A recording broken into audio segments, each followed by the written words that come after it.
morning, good afternoon, good evening, wherever you are in the world. Thank you for joining me for this week's edition of the SMIE Consulting Midweek Roundup.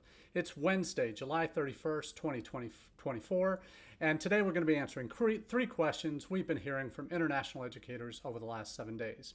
Before we get into those questions, as we do each week, we take the questions we have here on Wednesday from our newsletter that comes out on Monday mornings.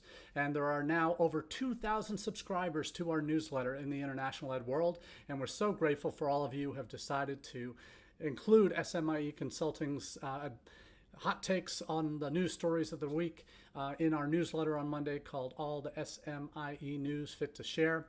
It comes out in two forms, either on via email, which you can sign up for through our website at smieconsulting.org/subscribe. Enter your details and you'll get that delivered in your inbox Monday morning at 9 a.m. Eastern. If you prefer to get it via LinkedIn, we have an easy way to subscribe there.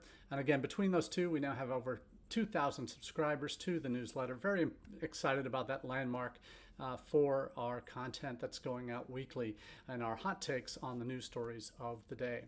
So we take the questions we do here from the news stories we see that we deliver on Monday. We answer those a little bit more in depth and talk about how the answers to these questions might affect what we do here in international education in the United States.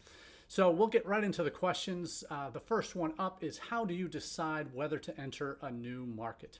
And this story, or this question really, comes from a number of different facets in the process at my institution of deciding on whether we enter into a couple of new markets this year and what the criteria are for getting in terms of pull factors that might be attracting students from that country to the United States and to our programs.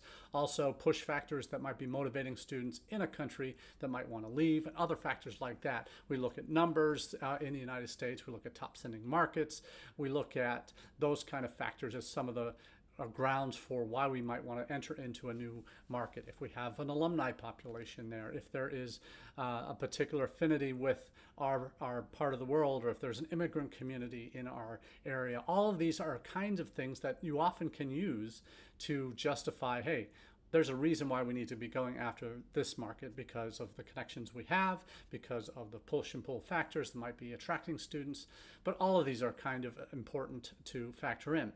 But one of our friends and colleagues at INTED put out a blog this past week, particular about a country in Africa, Tanzania. That's an up-and-coming market, and they go through a variety of kind of push and pull factors that might be indicating this country is ripe for institutions to consider engaging in. But what we do, what they have done is they've identified at least 5 questions that you can and should be asking yourself as an institution before you decide, hey, let's invest in direct recruitment in this market, maybe some digital media in a market if there's a niche. So here are the questions that they suggest you ask. First up, is there a growing youth population? Now, Africa as a continent is the fastest growing region in the world, and I think we've heard by 2050, it's going to have over half the world's population under 30 years old. So those kind of numbers, the amazing growth of 1 billion people coming from Africa living in Africa now, and those numbers in terms of the youth populations growing just phenomenally, is always a good sign that the continent is ripe for further engagement. But that's one of many factors that our friends at INTED identified. So growing youth population, is that happening in that country? Is there a growing middle class or significant GDP growth in that country that suggests that maybe there's a middle class or upper middle class that can afford to consider sending their son or daughter to the United States, where tuitions are amongst the highest in the world on average? So that's an important factor. Is there enough families in that country who might be able to afford your education, your total cost of attendance? So second fact, or third question, can a set of families afford travel costs and your program tuition? So that's kind of tied in with that second one that we talked about earlier. A fourth question, do your programs line up with the job opportunities in that market? And this is something that is sort of the, not silver bullet, but or hidden gem that people are trying to find, where there's good fit, and where are the data sources that might suggest that there's a huge demand for particular programs or kinds of jobs in a particular country, and whether or not the supply of university places in that country can meet that demand.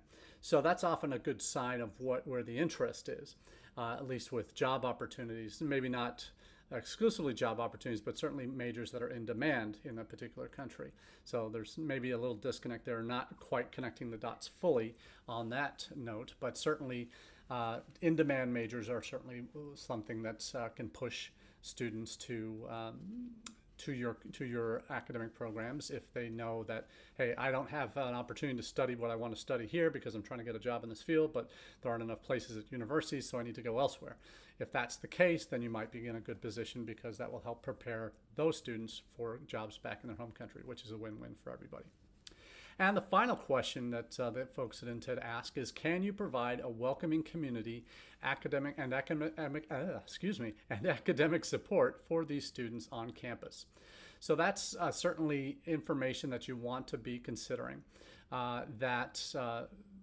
Obviously, you don't want to be attracting students to your campus if you don't have services that can meet their needs while they're on your campus. And this might be a question that probably isn't specifically relevant to like Tanzania in this case.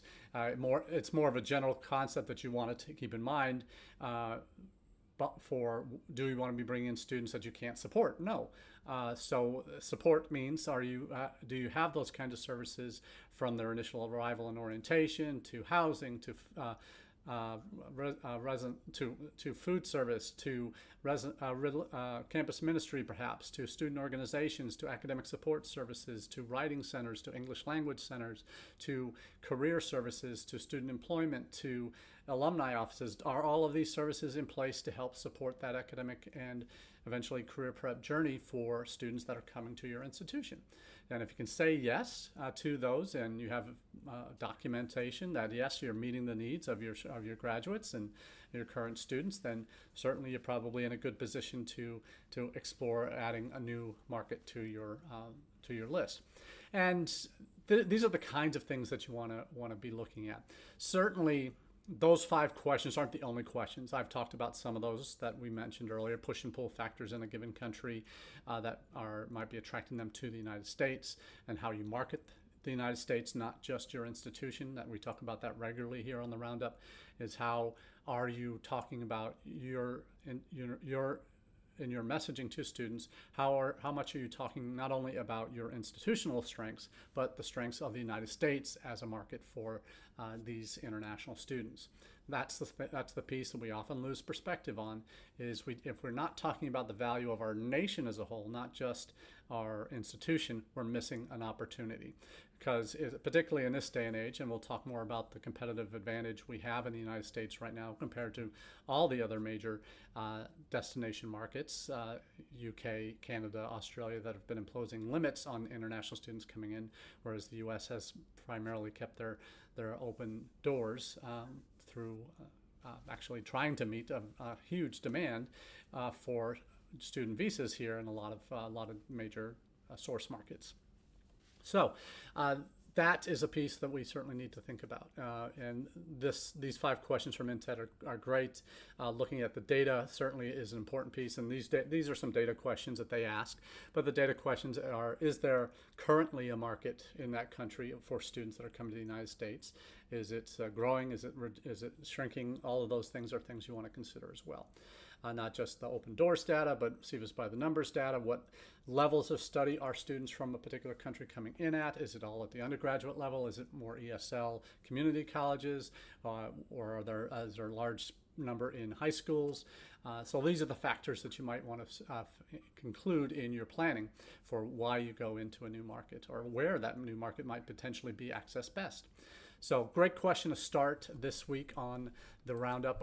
We are also looking at a potential new market that right now we had plans to travel to this fall, but because of the political situation in that country, right now we can't travel there. So we're doing some different things with our agent partners who have offices in that country to try and leverage us maybe for digital recruitment until things settle down, where we can make an actual trip to that country and work with our partners in country to make direct appeals to students and families in those countries. So that also has to factor in. Is it can I travel there? Is it a level 4? And this country is right now, so I can't go.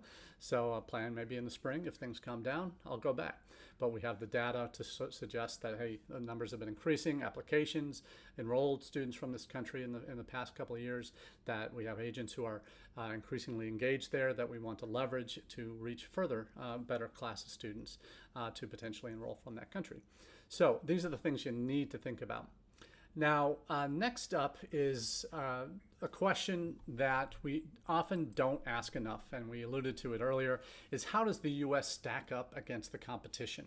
And the competition for international students is for U.S. institutions is not just your competitors domestically, and oftentimes those are very different beasts in terms of who's going after international students compared to your domestic equivalents. It's what other countries' universities are recruiting your same students, or are those students also considering? And that's the reality of today's market. It's an increasingly diverse landscape of destinations that international students have to consider when they are looking for potential places for their degree studies abroad. There are not only the traditional English language destinations, English language speaking destinations, but also English language programs that have popped up. And I think the biggest growth, 46% of the increase in international programs in English has come in non-native speaking countries, in China, in Germany, in other countries that are catering to international students that they see as, well, they've been coming to English-speaking countries for years, and in order for us to get a better slice of that pie, we need to offer programs in English to them. So many countries have done that, even like China, as we talked about, has where English is not the national language at all. It has custom programs for students in English. Thailand is another example of that. They have begun attracting international students to their campuses because they offer programs in English. So when we talk about our competition now, it's not just your neighbor down the street or in your state.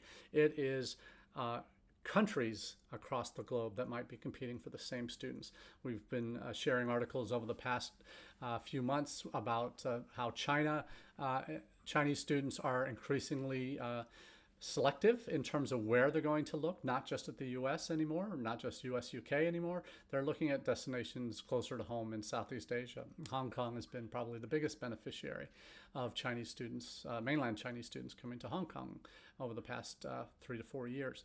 So we see a lot of increased competition, but we know amongst the primary players, the big four, so to speak, U.S., U.K., Canada, Australia, the U.S. right now is the only one that right now, and again, that's always a caveat of pre-elections and what might happen post November 6th, what the election results might mean for the next 4 years. But certainly our competition, primary competition, have taken significant hits because their governments in Canada, in the UK, in Australia have imposed caps or cuts or restrictions on new international students coming into their countries. And when governments take negative actions like this, you see the reality of drop-offs in interest. Some of that is real, with UK applications from international students being down 27% in the last quarter, or to date, years to date. We're seeing that in deposits as well being down for the UK. We've seen in Canada the vocational college sector, particularly amongst private colleges, has been decimated. Many are going to be closing or consolidating. You see a cap that's been imposed in Canada, 30% reduction for this year and next year. Whether they actually make those caps or not is another story. But there are other factors we'll get to in a third question about Canada, but there are other factors that are making Canada less attractive. Australia, similar situation. There are caps now, a 50% cut in net migration numbers to Australia. Not all of that's going to be student focused, but it's taken It's already taken chunks out of the vocational college sector, the English language training sector, where visas have become increasingly hard to achieve. That certain colleges and those two sectors and programs in those two sectors are being on the chopping block, so to speak, and may be forced to close because for financial reasons. You see even some of the group of 8 are talking about, well, maybe we need to have our own caps, and what does that look like, and is this reasonable to do? So there's an article from the Council of Graduate Schools that takes a look at this, specifically with India. What's led to the increase in interest from India in the United States? The kind of the changing tide or growing tide coming from India. Why are they coming? Because in the UK they were prohibited from bringing at the master's level, bringing dependents in, and many of them have family they want to bring for their program, so that's no longer an option. So they're looking at other markets. You have U.S. having huge numbers of Indians coming for STEM programs, where they are 60 to 70% of OPT students every year. They're 60 to 70% of H-1B recipients every year. So there's just huge demand now. There's whenever something that is floated that might impact positively the students coming to the U.S. when it comes to post-study work options, there's always a rush. There's always an uptick in interest. So that is not slowing down at all from India. The embassy and consulates in India are reported record volume over last year's already records they were setting in terms of student visa applications. It's probably going to beat those records from last year this year. So we're seeing major interest there because of faltering opportunities in other markets.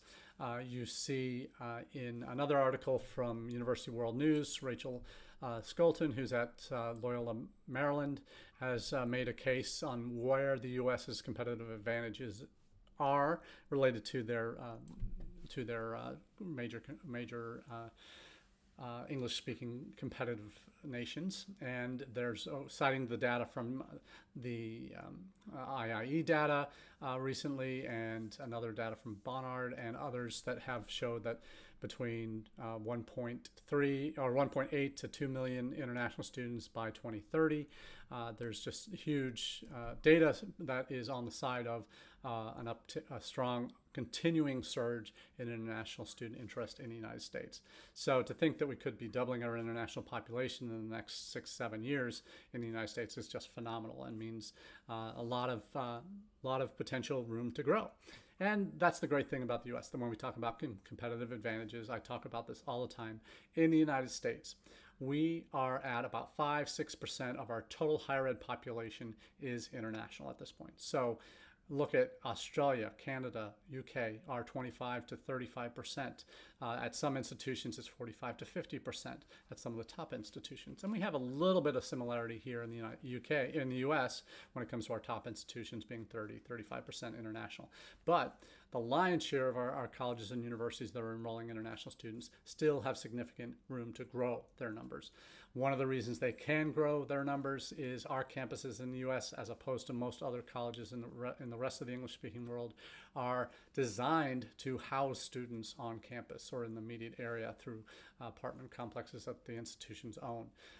That does not exist for the most part at overseas institutions in the other major destination markets. We know housing has become major issues in Canada, in the UK, in Australia for international students trying to find affordable housing, or a housing where they can actually be 2 people to a 1-bedroom instead of 5 people to a 2-bedroom, or 6 people to a 2-bedroom apartment. So those stories are all over. And there were stories last year of international students renting a square on the living room floor to put up a tent, and that's where they lived, in an apartment that was already chock-a-block with other students.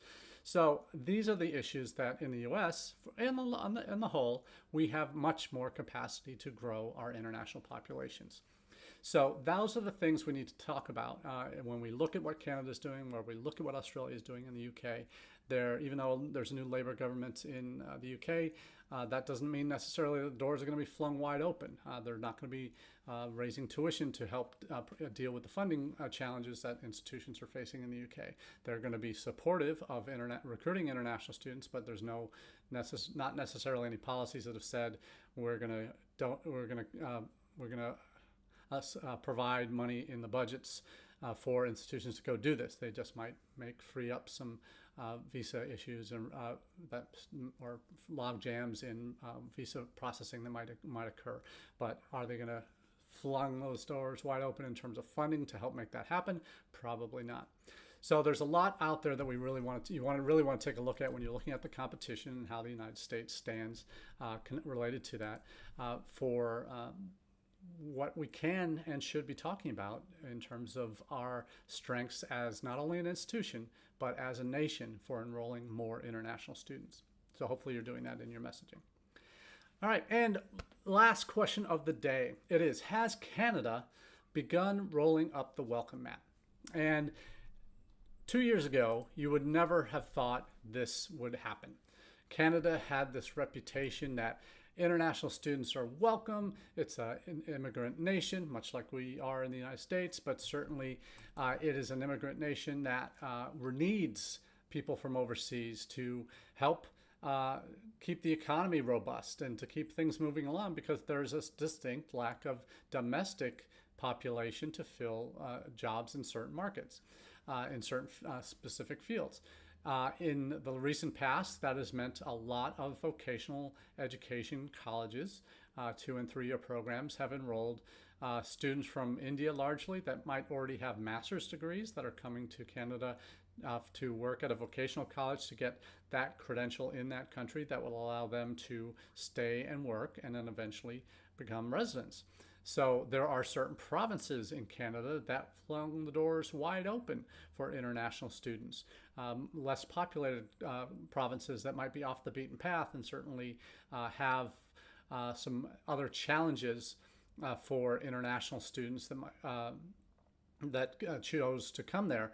You would see in certain Atlantic provinces, and Cape Breton University is kind of the poster child for this, that they ramped up their international numbers so significantly that helped fund their institution and keep the doors open, so much so that they neglected a very important issue in that town in Cape Breton, that they did not have the housing to accommodate all these extra students that they're bringing in from overseas. So Canada has had a reaction to that. We know that 50% of all international students in Canada are in Ontario province, Toronto, Ottawa, that area there. And then 20% or so are in British Columbia, mostly in Vancouver. So those two provinces alone account for over 70% of all international students in the country, which as of last year was almost 1 million, vocational and post-secondary bachelor's, master's, doctoral programs. So Canada has, as we talked about earlier, they've imposed a 2-year cap of a reduction of 30% per year in the number of international student study permits that are awarded. And I don't know if they're going to make it this year to actually get to that cap number. It seems there have been a lot of exemptions to it. Any master's and doctoral programs seem to be exempt from those caps, but it seems to be targeting vocational education primarily. But there are signs that the tone has certainly changed in the Canadian government. An article from India Today, which has been Canada's #1 market, it says Canada rethinks long-term visas for international students. Not all can stay. Canadian Immigration Minister Mark Miller said a study visa wasn't a promise for a long-term stay in Canada. He said international students should study in Canada and return to their native countries. Wow. His remarks come amid a cap on visas for international students by the Trudeau government. So that certainly is a very different message than perhaps was being told in the last 4 or 5 years, that Canada is not now an open door for international students to walk through and stay. So that's certainly one thing. We also see a change in policy that is going to require all international students who want to change institutions once they arrive in the United States. This is something in the U.S., we see this happening with transfer outs. That's a story we'll cover probably in depth next week.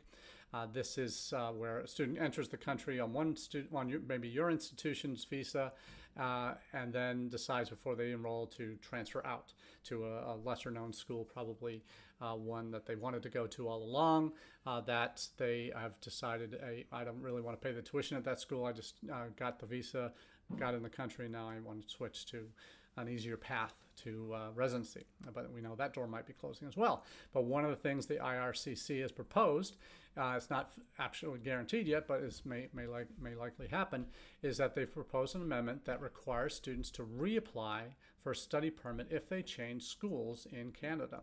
And that causes some delays, and the designated learning institutions, the DLIs, is what they call registered colleges and universities authorized to enroll international students, that they have to apply for that new study permit, which is not a guarantee, but it does require an extra fee of $150 Canadian dollars to apply for, and it's certainly something that could take a period of months, not certainly going to happen right away, so it may require that student to stay at that institution for a period of time. So there are some issues there in Canada now that's affecting interest in studying there, in India and China, we'll talk about in a second. But other countries that have previously looked at Canada as a easy path to residency or to work in residency may not be that way anymore, or to certainly not the same extent that it was. The final piece related to the Canada question is a story that actually no country ever wants to see written about its country. It's an article about Chinese students studying in Canada. That the headline is "Chinese international students passing on Canada, monotonous and unaffordable."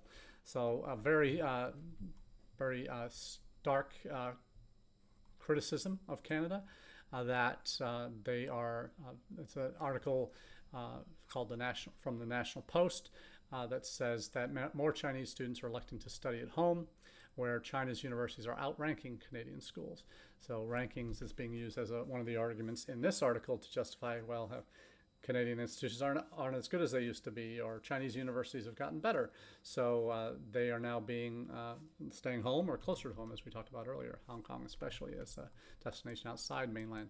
So there are some really worrying signs for Canadian institutions amongst prospective international students that might suggest the country is not as welcoming as it once was. So we'll see if that has legs and continues to be a challenge north of the border, but certainly there are some warning signs, as we said. Well, that's all we have for you for this edition of the Midweek Roundup. Once again, thank you for taking the time to be a part of the conversation, and we look forward to chatting with you